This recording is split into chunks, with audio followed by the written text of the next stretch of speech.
afternoon or good night, I guess. It's about 8:45. Headed to the house. Admittedly, I'm kind of like a little bit of the ways there already. Just want to put out, driving 2 hours to work on Mondays, driving 2 hours, home on Wednesday nights, after working 12 or 13, 14 hours, however long I'm working for it. So by the time I get home on those days, it's basically almost like a 18 to 20 hour day if you really think about it, because I get up. I got up at 4:30 this morning. It's now probably by the time I get home, it'll be 10:30. So let's see, that's what, like 18 hours, I think, because 4 to 4 would be 12, and then plus another 6. So yeah, about 18 hours I've been up by the time I get home. So of course, when I get home, I'm just crashing. That's why I said before, my Thursdays are kind of my whatever days. I don't plan on going to the gym. I don't plan on doing anything spectacular. Admittedly, I will be working on some of my family nurse practitioner schoolwork.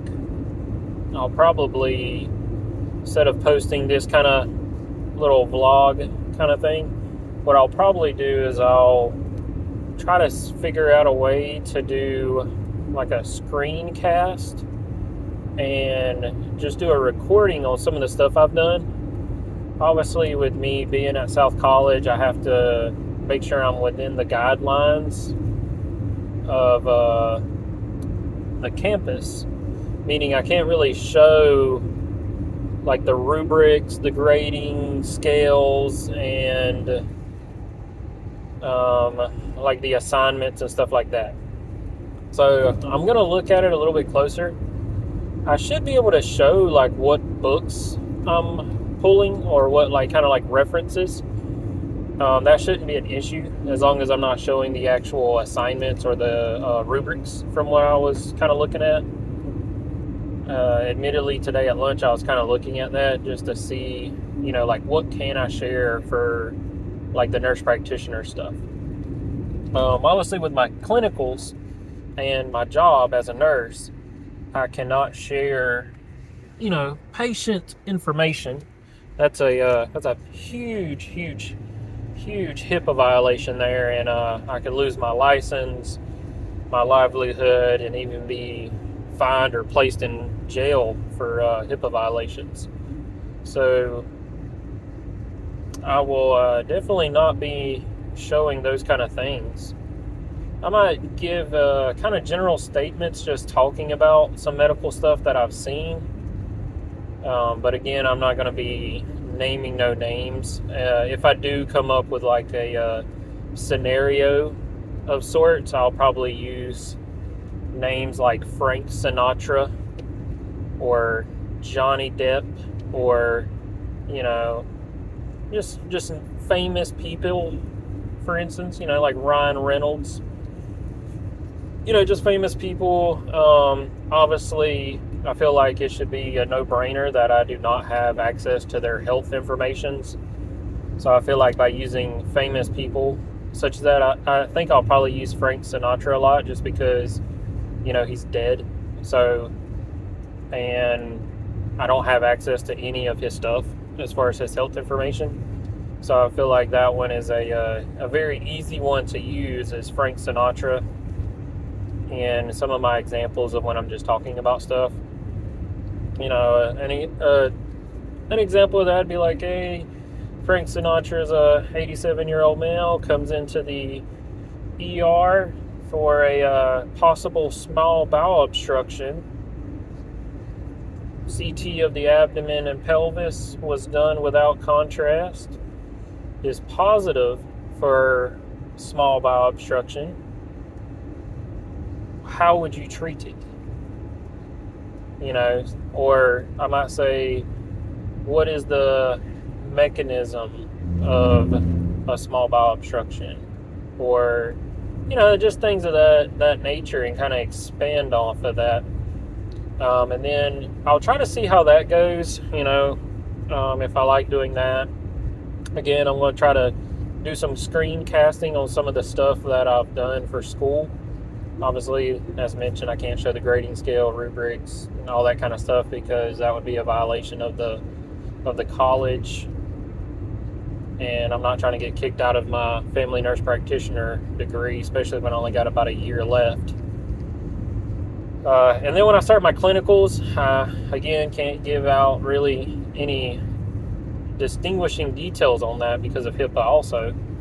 So, I do apologize in advance for being very vague in some of those areas, but I just, by legality reasons, cannot be very detailed in those areas. But with that said, I want to try to figure out what I can show, figure that out, and definitely show it. Kind of do some screencasts, do some voiceovers. This is all new to me, so I'm kind of learning as I go. I know one of my assignments, I had to basically explain a health informatic. That's all I'm going to say on that. And I basically chose telemedicine. So I feel like I could pretty much show what I turned in. I'm not going to show the grading scale, rubric, or the actual assignment itself, but something like that I should be able to show, because the resource information I used to create that assignment, in a way, I feel like I can show that because the resources I used are all public peer-reviewed articles, or from a published journal or published academic book that is not associated with the college. Like, it's basically what I'm saying is it's crap that's public access, or you can buy said book from Amazon. Because admittedly, my textbook, I bought it from Amazon, not the bookstore, because Amazon was like $20 cheaper and I got 2-day shipping, and the bookstore was $20 more expensive, and the shipping was going to take a week, and I had to pay for shipping. So it's kind of a no-brainer just to use Amazon for my books. On that, if you are in college, I highly suggest you figure out what your ISBN number is for your books, or if you can see the book, like if it's in like a book catalog with your college. If you can get the ISBN number, or like actually have a picture of it and stuff like that, and then search on places like Amazon, or if you know someone that just completed said study, they might be able to sell you like the whole collection of books at a pretty cheap price. For instance, when I finished my associates in nursing and was going into my bachelor's degree, I didn't need any of those books anymore, and I just listed them on Facebook Marketplace and was like, hey, just graduated, here's all my books. You will need the access codes for this, and this class, but I am selling the book. Just kind of giving people a heads up, not being a butthole or anything, and trying to trick people and letting them know, like, hey, these classes, you do have an access code that you're going to have to buy because, you need it for the class. And then I did that, and those books, when I bought them, admittedly, I used my GI Bill because I'm a veteran also from the United States Army. So my GI Bill had paid for those books, or they had gave me money to buy the books, which was like a $500 book stipend that the VA gives you for your books. And I'd bought my books. I really am not I'm not a book learner. I'm more of an audio and visual learner. So I just showed up to class. Admittedly, my entire ASN, I never even though I bought the books, I never even opened them and studied them or read a single chapter. I just went to class and printed off the PowerPoints before going to class. And as my instructors would go over the PowerPoints and talk about the topic we were doing, if there was a topic that I just kind of didn't understand from the lecture or the PowerPoints, or felt like, oh, maybe I should look into that a little bit more, I would just, either highlight it on the PowerPoint, or if I thought of a question in my mind as they're talking, or like, oh, maybe I need to look up, how to properly read an EKG, for instance, when I was doing my cardiovascular exams. Like, EKGs are, almost like the bread and butter. So I was like, all right, let me learn how to read this thing, because I'm definitely going to be reading EKGs, or at least know halfway how to look at one. So when I was doing that, I actually was real big. Sorry, I'm having to get some gas here. My hair is all kinds of crazy right now.